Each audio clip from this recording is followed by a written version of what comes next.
दिनांक 14 तारीख को देर रात्रि थाना कैसरबाग पर 112 के माध्यम से सूचना मिली कि खंडारी बाजार में रहने वाली रोशनी खान ने टेलीफोन से सूचना दी है कि उनकी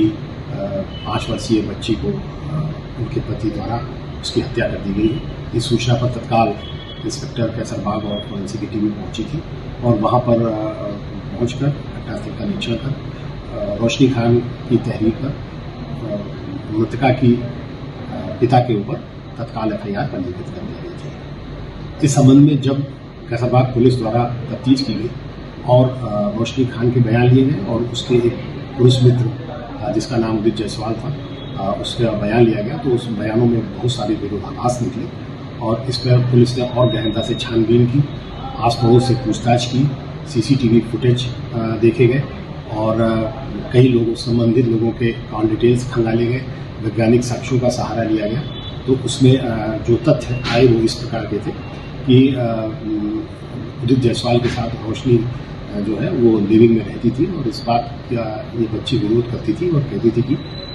वो अपने पापा के साथ रहना चाहती थी। इस वजह से ये दोनों बहुत नाराज रहा करते थे। इसके साथ साथ ये भी बात थी कि जो जिस घर में रोशनी रहती थी वो घर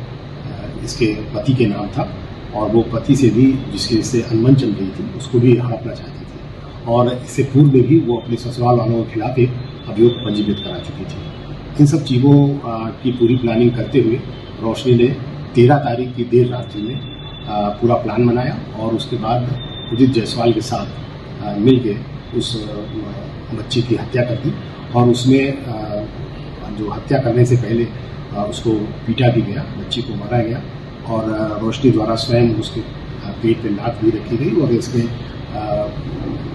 बॉयफ्रेंड द्वारा उसके मुंह पर हाथ रखा गया जिससे कि उसकी दम घुटने से मृत्यु हो गई।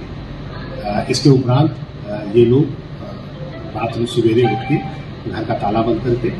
निकल गए और लखनऊ में घूमते रहे और इन्होंने 2-3 जगह जाके शराब भी पी और इसके बाद हुसैनगंज में एक उन्होंने होटल लिया और रात भर वहाँ रहे। फिर अगले दिन सवेरे आकर इन्होंने 112 पर सूचना दी और ये बताया कि जब हम लोग बाहर थे तो मेरे पति ने आकर इसकी हत्या कर दी